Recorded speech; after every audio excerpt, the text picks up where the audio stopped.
Hi, Zizaran here with another guide for the 3.18 Sentinel League, and this is going to be covering the Atlas skill tree. Is this going to be the best Atlas skill tree of all time? No, there is no such thing. Atlas skill trees are very dynamic. It depends on what content you enjoy doing, and honestly, there are so many good nodes that you're basically choosing between different OPs. So this, honestly, I might make it a bit of a longer video and partition it in different ways. So first, I'll talk about the tree that I'm going to choose and how I'm going to pass through it and my thoughts on why. That's also for hardcore soul self fun and for the race, but it should, well, you'll see why I'm doing things and hopefully that'll help you a little bit. Other than that, we'll also talk about some good generic trees, and on top of that, the most thing I'll explain good nodes because people like different content, and the number one thing to do in a video game is make sure you're having fun. So this is the Path of Exile Atlas skill tree, and it is pretty big. If you're a new player, you might be a little disillusioned because, you know, you've already found the normal skill tree very daunting, and now here is another one. So for my own personal skill tree, and this is pretty much going to be it for a while, I think, it also involves a lot of respecking. Like you are continuously respecking in a race like the one I'm doing based on what you need at the time. But I'm going to start off taking Prolific Essence. Essence is incredibly strong, and we're going to go through Perpetual Search, and I'm most likely going to block off Legion, I'm going to block off Abyss, and I'm going to block off Breach. We're going to be keeping Expedition and keeping Harvest, obviously Harvest. And these are very, very good to keep. Then I'm going to be moving up here. I will probably take Shaping the Mountain instantly. It's mostly for the 15% chance to be one tier higher. Then we're going to go up here, all the way down to Commission Officer, up here, and rushing Amplified Energies. This makes it so that you can find Shrieking Essences. And then when you are finding them, if you use a Remnant of Corruption, they can go to Deafening. Next up, we're going to go over here and take Crystal Resonance. Early on, I'm going to pass through the right side to get Remnant of Corruption. I normally spec out of this when I have between 60 and 80 Remnant of Corruption and take the left side instead. You still find remnants, you just don't find as many. I'll also be taking this. Actually, Stream of Consciousness, I'll probably take around the same time I take Amplified Energies. It's very strong, and what it does is it increases the base chance. So the base chance is 8% on all the content. So that means the harvest goes from a 8% chance to a 12% chance. And yeah, you cannot use fragments or scarabs or anything like that. But then I just unspec this node whenever I do want to use scarabs. Next up is a little bit of a hard choice. There's a lot of things we want here. Do I want more Harvest or do I want to go for Harbinger? Especially, I find that early on, I'm struggling a little bit on Orb of Annulment. So I'm most likely going to go for Harbinger next. Then I'm going to try out Wellspring of Creation. If I feel like I have enough damage that it doesn't affect my clear speed, I'm probably going to keep it because this is basically like better Fortify. And then while we're down here, I'll be picking up Shaping the Skies. I will be blocking out Ritual. It depends a little bit. I'm most likely playing DD, so if I already have all the oils I need to get Ash, Storm, and Frost, or whatever it's called, I will block out Blight. Probably going to block out Delirium personally for the race. And then I will either have to keep Metamorph or Heist, because I'm going to need Fertile Catalysts. I'm at least going to need 8. I could also find Split Beasts as well with Einar, and I will need one of them.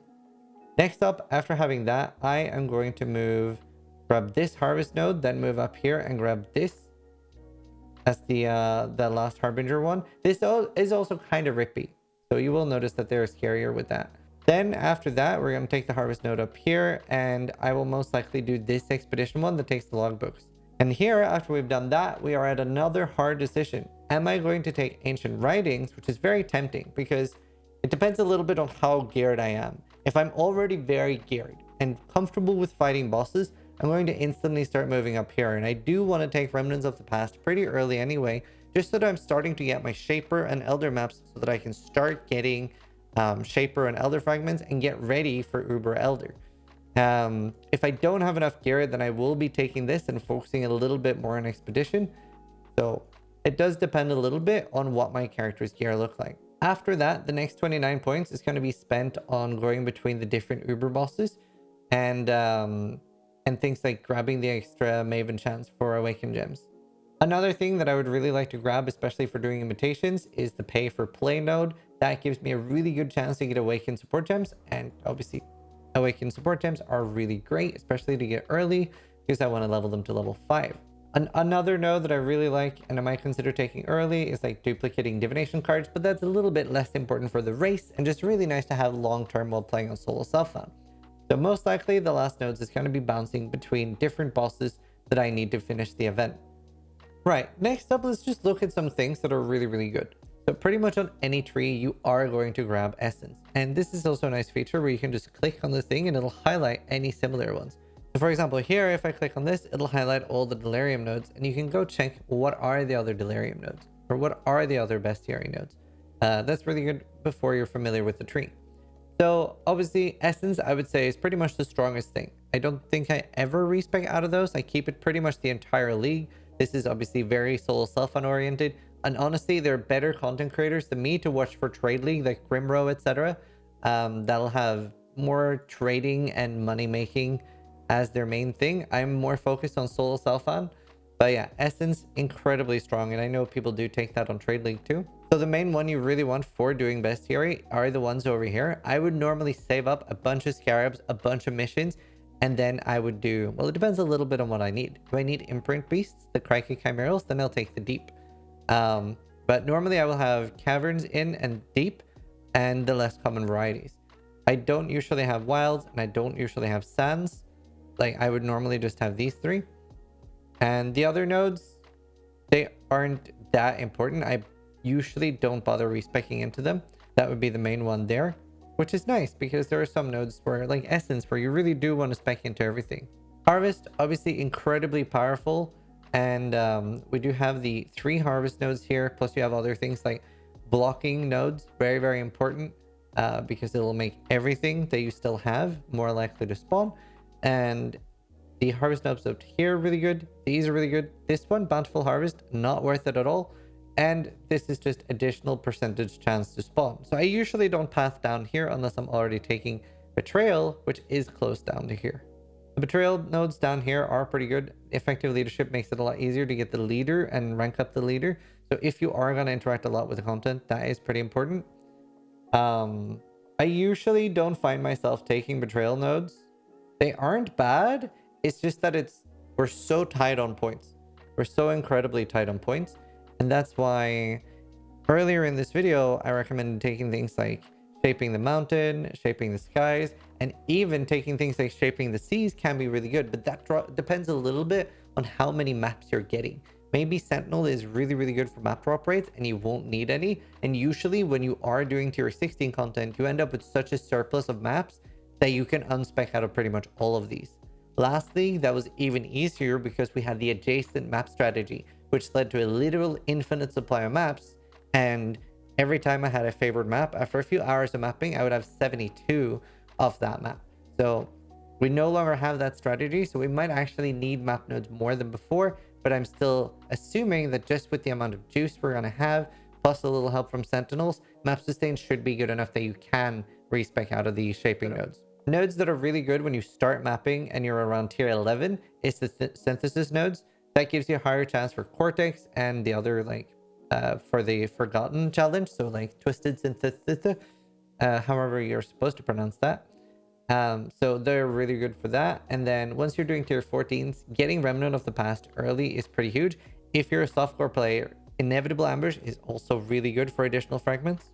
There has been a little bit of a change from last league, and that is these 2 triangles here. There's a blue one and a red one. Last league, these were just any influence pack size is increased by 5%. Now they are specific. So last league, you would definitely have both at all times. Now you can definitely be respecing into them and out of them, depending on what content you're doing. So maybe you're doing, you know, let's say 500 maps with Eater and then 500 maps with Exarch, and you'll be respecing between them a little bit. And I think that's why I like making a video like this talking about good nodes, because respecing is really important. And you don't normally, it's not something that you just set it and forget it as much as other things. So it's worth talking about. This is a really good softcore keystone with the Eldritch Altars having an additional downside, but increased effect of upside. Now, if there's a lot of the mods, and they have changed them a little bit, so I don't think we even know exactly what the new ones are, but if there are a lot of them that completely brick your build, that can be a pretty bad thing to have. Whereas if you do have a build that's unaffected by all of them, it's just great. And like I said about respecing into things, all the Legion nodes here, like for example, Face Off and Emblematic, and one of those smaller ones, I would usually have like, especially a lot of Gilded Legion Scarabs, as well as there's a mod on Sextants that it will be maps contain one additional Legion monolith. So I would save up those Sextants, I would save up the Scarabs, and then I would spec into this and I would do like a Legion session. I'd pound out all my Legion, generally with a character specifically very good at making sure I can kill the entire thing and the generals, and then I would unspec out of it. I wouldn't just keep this in all the time and do random Legions. In fact, I'm selling Legion. I'm selling Legion. I'm not gonna ever do like normal ones anymore. So we have so much player agency now. If you're a build that needs gold oil, silver oil, etc., so maybe explosive arrow, that needs silver oil. Distilled fungus is really nice. It is blight tests in your maps have a 10% chance to contain an oil extractor, and the blight bosses will drop an anointed jewelry item. This is actually pretty nice, especially if you're doing a lot of blight. So I would probably do that if I was going to be EA. It just means that you can't use the oil extractor on talismans, but you can on the random jewelry that drops from those bosses. And I quite frequently got one that had 1 or 2 gold oils in it. I was pretty unlucky personally on getting silver oils from it. A lot of the metamorph ones are incredibly scary on hardcore. I'm not a big fan of taking them. Obviously, there is a decent amount of loot from metamorphs, especially catalysts, which is really good for Soul Self-On. However, just because of the sheer amount of other good stuff on the tree, I never really found myself in a position to take it. Whereas a lot of the other stuff I would use, like Incursion, I will spike into this whenever I'm doing Incursion. But yeah, a lot of the other stuff is just so many hard choices on the tree. Another thing that is worth mentioning and is incredibly powerful, especially like over time and on Soul Self-On, it'll really add up for you, is all the strongbox nodes. Here at the start, we have maps contain 1 additional strongbox. Here we have a operative strongbox. This was even more broken last league, is getting nerfed slightly. It would give up to like 20 or 25 awakened sextants, but it is getting nerfed slightly. Here we have strongboxes are corrupted and at least rare, which is really good for getting 6 links early on, either to hope that you're going to get a random body armor that you can wear, or just piling up a bunch of divines. And up here, I really like taking Vault of Mysteries and Concealed Logistics. That means that any Arcanist or Divination box you find will have duplicated cards. And if you find div cards or currency from normal boxes, they will be duplicated too. So really, really nice whenever you're finding like semi-common, really good items from diviners like Samurai's Eye or Brother's Stash. Brother's Stash is something I find that I usually get between 1 and 7 per league, depending on how much I'm grinding.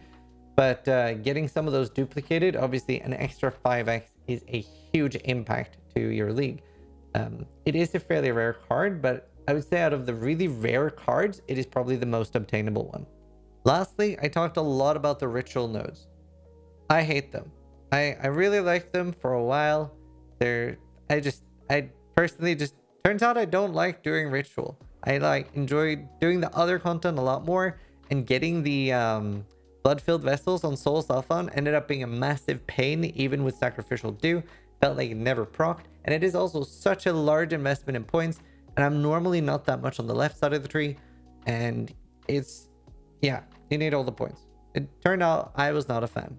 Do remember, a lot of the boss nodes can be really good of specking into right before you do them as well. Some, like for example Vivid Memories, can be important to spec out of right before you do them as well. Some of the bosses will become incredibly hard with those. You also have here things that are great to spec in before doing Conquerors, like a 30% increased chance to drop a Conqueror Exalted Orb. That is obviously a very big deal. So again, the takeaway here should be that you're going to need a lot of respecs. Remember that you can buy the respec points from Kirak. For 2 regrets, you'll get 1 respec point, and you do get a bunch of the orbs just dropping randomly as well. Try to be dynamic with your tree. Figure out what content you really like, and then look at all the nodes and figure out which ones affect you the most. There are some that are more softcore specific too. The Rogue Exiles being possessed by tormented spirits. Not a big fan of that personally. But hopefully this video gives you a bit of an overview on the tools at your disposal and yeah, just how you can use them. So let me know if this video helps you. Thanks for watching. Sub if you liked the video, but more importantly, try to die less than I do.